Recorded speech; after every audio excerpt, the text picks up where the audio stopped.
The 76th session of the United Nations General Assembly gets underway in New York. What's on the agenda? Hello, I'm Anand Naidu, and this is The Heat.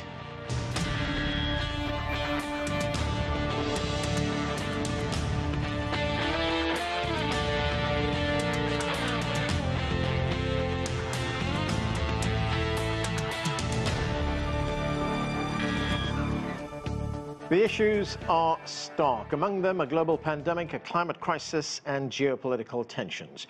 So as world leaders gather in person and virtually, the question is whether there's enough goodwill to meet the urgent needs of the day.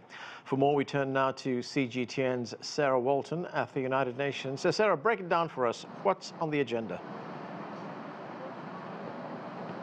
Well, dealing with COVID-19 is still very much the headline focus here. Many of the world leaders expected to talk about the need to address vaccine inequality, in particular when they address the UN General Assembly. But vaccines also a hot topic close to home here at the UN headquarters, because they are not going to be enforcing the New York City vaccine mandate. They're not asking world leaders or delegates to prove that they are vaccinated as they go into the building. Instead, there is an honor system whereby the General Assembly has said that if you swipe a pass to get into the debate hall, you are essentially promising that you have been vaccinated, even though that's not going to be checked up on. And that could lead to some awkward moments, especially when we hear from the president of Brazil, Jair Bolsonaro, who is the first speaker due to take the stage on Tuesday morning. He's already publicly stated that he is not vaccinated. The mayor of New York, Bill de Blasio, has sent him directions to a mobile vaccination site that's been set up across the road from the UN. After Jair Bolsonaro, we're due to hear from Joe Biden giving his first address to the UN as president of the US. It's thought he'll very much talk about the need for multilateralism. And then also a little bit later in the day, we'll hear an address, a pre-recorded address from President Xi Jinping of China. So some of the highlights to look forward to on Tuesday. So, Sarah, the United Kingdom Prime Minister Boris Johnson and the UN Secretary General, they held a climate roundtable with world leaders on Monday. Do we know much about what was discussed? Well, it was a closed meeting, which means we weren't allowed to follow along with the discussion, and that was done purposefully so that world leaders could be very, open and frank in what they had to say. Afterwards, Boris Johnson said that, leaders of developing countries had made some encouraging statements. He particularly pointed to Sweden and Denmark, who've said they're going to increase the amount of public funds that they put towards dealing with climate change. But the Secretary General, Antonio Guterres, was a little more hesitant when he spoke to the media. The US was not part of this meeting, and Antonio Guterres said that the world is not on course to meet the targets of the Paris Climate Agreement. And he said that unless there are some really big, bold promises from world leaders here at the General Assembly, then the upcoming climate change summit, COP26, that's due to take place in Scotland in November, he said that could very well be a failure. Thanks, Sarah. That's CGTN Sarah Walton reporting from the United Nations. According to the UN, women are increasingly seen as more vulnerable to the effects of climate change than men. And then there's conflict-related sexual violence, made even worse by the ongoing pandemic. Pramila Patten is the United Nations Special Representative on Sexual Violence in Conflict. We spoke earlier about the challenges facing women around the world. Pramila Patten, thanks for joining us. Thank you for having me. Yours is a very big and important remit at the United Nations, especially when we look at the escalating level of violence against women, sexual violence against women in conflict zones. Back in 2008, the United Nations did pass a resolution. It adopted a resolution which said that violence against women, specifically rape, is a tactic of war and a threat to international security. That was 13 years ago, but if we look at the problem, it hasn't gone away. In fact, it's got worse. Why is that, and what would you like to see done in the future? Well, it's a relatively young mandate. As you pointed out, it was Resolution 1888, adopted in 2009, that recognized for the first time that sexual violence is a threat to international peace and security. So for the first time, the Security Council recognized that women's bodies were being used as the battlefield and that it was not collateral damage. It was not an inevitable byproduct of war, but that it was being used as a tactic of war. And we have seen how since it has evolved also into a tactic of political repression, but more important more importantly, tactic of terror. I think we have come a long way in shining the spotlight on this crime, which has been described as one of history's most silenced crime, and one that is also chronically underreported. We have come a long way, but we still have much to do in terms of combating impunity, in terms of ensuring justice and accountability, but even in terms of preventing it. There are several conflict zones around the world right now. Where are you seeing the worst cases of assaults against women, the kind of assaults that we're talking about? I call them the 19 countries my priority countries, but I think the most critical one at this time is really the situation in Tigray, where I think we are moving beyond sexual violence. We are in the realm of sexual atrocities. I hear constantly stories of women being raped by 14 or 16, no less than 14 or 16 soldiers, mainly Eritrean and Ethiopian. I'm trying to engage with the government to enter a framework of cooperation to prevent and address sexual violence, but this is work in progress. In the meantime, I'm awaiting the report of the investigation currently being conducted by the Office of the High Commissioner for Human Rights and the National Ethiopian Commission on Human Rights. But the situation is very dire in Ethiopia. Over the past 18 months or so, we've seen the enormous impact that COVID has had on the entire world. But when it comes to women, you have said, and I'm quoting you here, you've said that conflict-related sexual violence never occurs in a vacuum, but is linked to wider security factors, many of which have been exacerbated by the advent of COVID-19. Explain that to us. Make the connection for us between, COVID, security, and women. Although the virus does not discriminate, but the impact of COVID-19 has had a significant impact on my mandate. And I have noted how COVID-19 has been compounded by crisis, displacement, how COVID-19 has impacted on reporting, so that an already chronically underreported crime has gone further underground due to the fact, due to lockdowns and all COVID-19 related restrictions and quarantines, and also lack of access to first responders, in addition to a multiple of obstacles to reporting, which includes stigma, fear of reprisal, and access to services. The pandemic has also had a huge impact, as you can imagine, on access to services, with first responders not being able to having to work remotely. So that has amplified the situation of survivors. But COVID-19 has also had a huge impact on justice and accountability. We've seen how investigations have had to be altered on account of the pandemic, how lockdowns on courts and has also altered the criminal justice system. But more importantly, we have to bear in mind that while the Secretary General called on a global ceasefire, we see that non-state armed groups and a number of terrorist groups have actually used that vacuum to gain more authority, to expand their territorial occupation, while governments have been focused on attending to the COVID-19 response. They have gained grounds, and we see this in a number of countries, Somalia, like Central African Republic, Mali, where terrorist groups and other non-state armed groups have gained ground. When we look at women's rights and the role of women generally in society, the country that's been making a lot of news over the past few weeks has been Afghanistan. What do you make of the current situation there? We've seen women being beaten up after the US pulled out. They have, in many instances, been excluded from certain types of jobs. They've certainly been excluded from the interim government in that country. They've been have had some of their rights curtailed as well. How big a setback is all of this? I am very concerned by the early signs of violations of women's human rights by this new Taliban government. I think by excluding women from the government, by abolishing the Ministry of Women's Rights, the Taliban leadership has sent a wrong signal about their stated goal of building an inclusive, strong, and prosperous society, because women's political participation is a fundamental prerequisite for gender equality. Every day, we are receiving reports of rollbacks on women's rights across the country, from attacks on women protection centers providing services for women and girls fleeing violence, to women not being allowed to go to work.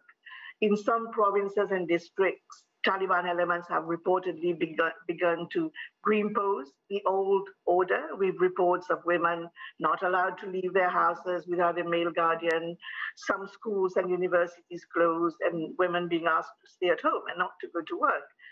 And another worrying trend is that the new cabinet includes a ministry for inviting and guiding, ordering good and prohibiting evil. This is what it is called, which is very similar to the former department for the promotion of virtue and prevention of vice, the notorious religious police that started in the early 1990s and became a very harsh hallmark of Taliban rule. Right. And as articulated by Afghan women themselves, their future is dark and uncertain. One other big issue, of course, that'll be dominating the General Assembly will be the climate crisis. The United Nations says that women are increasingly seen as more vulnerable to the effects of climate change than men, mainly because they represent the majority of the world's poor and are proportionally more dependent on natural resources, which, as we can see, are being threatened right now. Talk to us about climate change and women. Well, vulnerability to climate change is gendered. It is a fact that climate change disproportionately impacts women and girls, especially in developing and least developed countries and small island developing countries. Gender inequalities in terms of access to finance and other productive assets, technology, knowledge, and mobility, among others, do constrain women and girls' ability to respond to climate change. And you will see that throughout the developing world, women's and girls' livelihoods rely heavily on natural resources that are already being compromised by climate impacts, including a lack of clean and accessible water, shrinking crop and forest yields, and increasing ocean acidification. Gender inequalities are also amplified in the aftermath of natural disasters, and Haiti is a case in point, and also extreme weather events that are becoming more and more common worldwide as a result of climate change, and placing women and girls at increased risk of negative health impacts and loss of livelihoods and poverty. And I think moving forward, it is critical that women's participation and leadership be supported in all climate-related decision-making processes, from the local to global. Pramila Patten, thanks so much for joining us. Thank you. Okay, there's much to talk about. Let's get to our panel. Luiz Castro Neves served as Brazil's ambassador to a number of countries, including China, Japan, and the Democratic People's Republic of Korea. He's currently the president of the Brazil-China Business Council. Victor Gao is an international relations analyst and chair professor at Soochow University in China.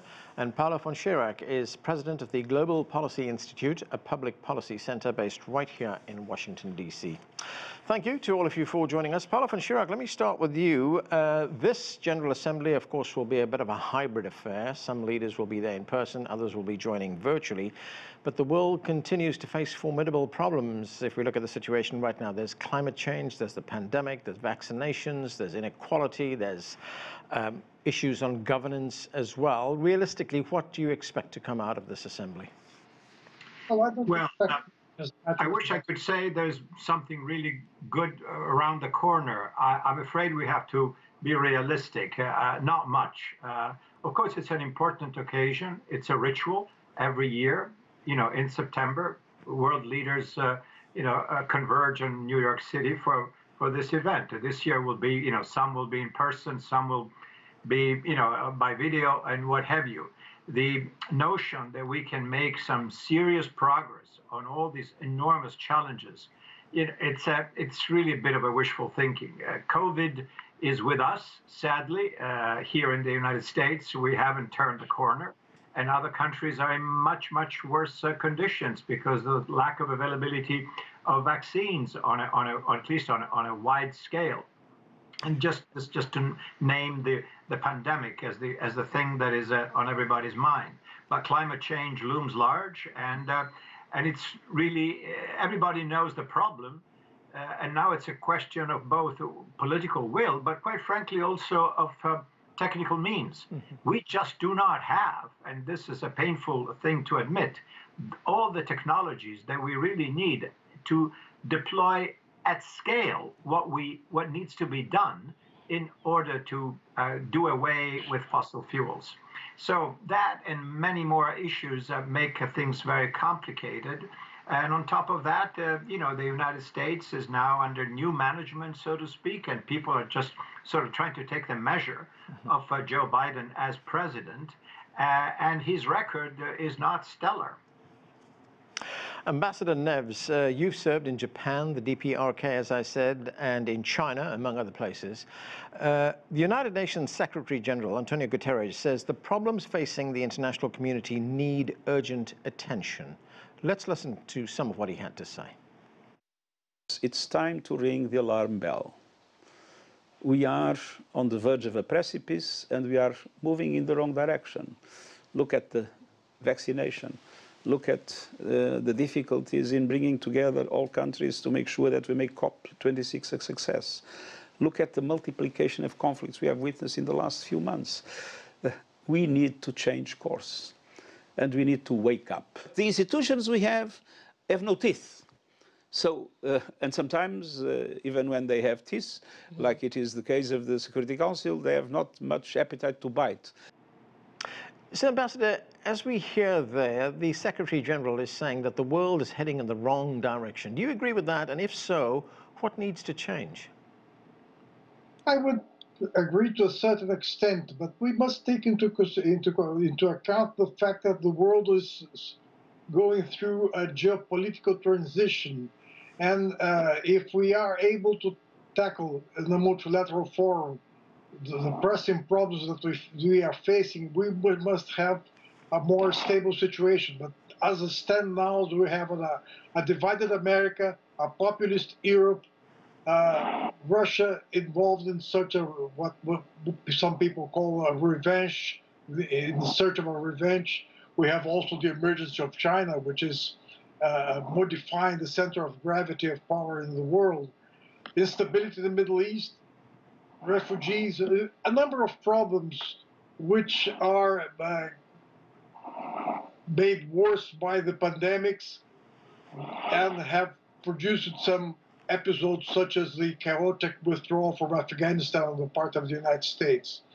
As a matter of fact, we agree on the discourse about the purposes, the ends, but we must cooperate more in order to find how do we pursue those ends. And it's a very difficult situation that we are living now. After 50 years of the Cold War, in which the West won, we are now marching towards a new international order whose outlines are not very well perceived yet, but we know that it will be different. So therefore, it's a very difficult situation for us, right, to have some sort of cooperation. For instance, in the question of climate action, we admit the climate problem, but we have no action so far. So it's a bit of a challenge that we are facing nowadays, and I am not very optimistic about the outcome of this UN General Assembly. Yeah, Victor, if we look at the situation right now, I mean, let's take the COVID pandemic, for instance. I mean, one of the things it's shown us is the stark divide between the haves and the have-nots in the world today. I mean, we just heard the Secretary General tell us there that institutions in the world are on the precipice of failure. What are your thoughts?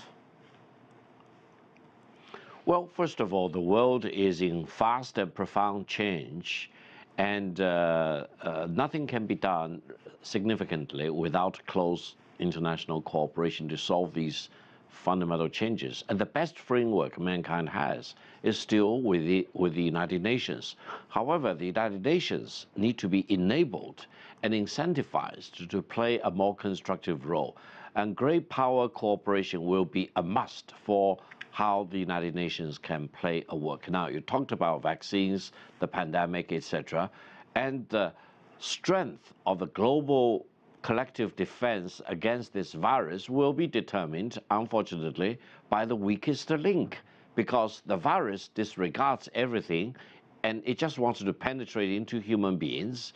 And once it is not stopped on a global scale, it will continue to spread, and I think mankind as a whole will continue to suffer. So we need to rally behind the United Nations. We need to enable WHO to really do the job in a scientific way rather than in a highly politicized way, so that mankind can eventually prevail against this virus. You talked about many other issues like climate change, like many other things, and we are also faced with a daunting war or peace challenge in the world. Nothing of this scale can be really solved without close cooperation under the banner of the United Nations.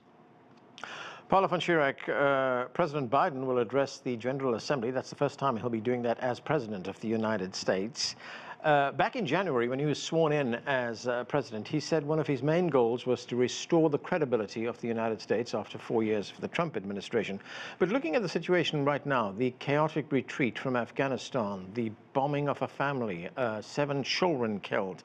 We see the tensions with France right now. France has recalled its ambassadors from the United States as well as from Australia over this new security pact that was just agreed to by these countries. So is the United States and its president damaged here as the president steps up to the podium on Tuesday? Well, as I said earlier, not a stellar, record so far. Let's be charitable and say let's give him time. It's been less than, he's started in office several months ago, so it's less than a year. However, yes, the Afghanistan, we know the issues. You just mentioned them. So can Joe Biden perform some magic in his speech at the UN and, reinforce the confidence that he would like to project that America is indeed back and that is trying to restore its credibility both with its allies, which would include primarily the NATO countries, but also Japan and South Korea and Australia and the others, and the world in general, that America has sort of as a steady hand and that can be relied upon. Clearly, the mishaps, just to be charitable, of the last few months do not augur very well. I mean, it's unfortunate, but these are the facts. So can they do better? Can we expect perhaps some changes of personnel? Does Mr. Biden have the right team to manage the show? Who knows? I wish him well because it's in the interest of the world, I suppose, to have a steady hand at the helm in the United States. But who knows? Ambassador Neves, the Brazilian President Jair Bolsonaro, he will be addressing the General Assembly on Tuesday as well. In fact, he will be the first speaker at the General Assembly. Now, when we look at the pandemic and COVID-19, he has refused to be vaccinated. In fact, he was infected at one stage as well. He has called COVID a little flu. And this is a virus that has killed 600,000 Brazilians. In fact, that's the second highest death toll in the world after the United States. So what can we expect at the UN from President Bolsonaro? Not much, I think. But anyway, Brazil is moving by itself. Brazilian society is proceeding with what must be done. Of course, we could have done much better if we had the full cooperation with the government, meeting the desires of the society. I would draw your attention to the fact that now they have interrupted vaccination of teenagers in Brazil for some obscure reasons, but 20 governors out of the 27 states have refused to do that. They are proceeding with the normal program in fighting the COVID-19. And as a matter of fact, it is, of course, a very sad event, the fact that we lost 600,000 people to COVID-19. But now those we are being able to curb and to limit those deaths, and the situation is improving. Okay. The mobilization of the Brazilian society, and thanks to the mobilization of the state governors. Victor, I've just got about a minute left. President Xi Jinping of China, he'll be addressing the General Assembly as well, and this address will come at a time when the United States and its allies are ramping up the pressure against Beijing. I was talking about that security pact that was agreed to by the United States, the United Kingdom and Australia just a few days ago. What can we expect from President Xi on Tuesday? Well, first of all, President Xi's speech will be very important. I think the world will learn once again that China and President Xi are applying a very steady hand to very daunting challenges that mankind is faced with. Allow me to say one very quick point about the AUKUS. I think by becoming nuclear, Australia actually is taking away that very privileged and coveted status of being part of the nuclear-free South Pacific zone. And as such, actually, the Australians will suffer the specter of being targeted with nuclear weapons going forward because Australia goes nuclear. This is a very somber moment for Australia as a country and for the Australian nations as a whole. Nothing in geopolitics is simple. You take a move, then it will be countered by other moves. So I hope the Australians will wake up to the reality of losing that status of being part of the South Pacific nuclear-free zone. Despite the fact, Victor, that these are actually nuclear-powered submarines, they're not actually nuclear weapons, do you think that changes the security equation in that part of the world? Absolutely. I think you can call it nuclear-powered submarine, but who can be sure that they are not armed with other weapons, but purely conventional weapons? No one can be sure. And I think the loss of innocence is that Australia will no longer be considered part of the nuclear-free South Pacific region. Okay, and I'm afraid we have to go right now. Time's caught up with us. Thank you to all of you for being with us. That is it for this edition of The Heat. I'm Anand Naidu in Washington, D.C. Thanks for watching.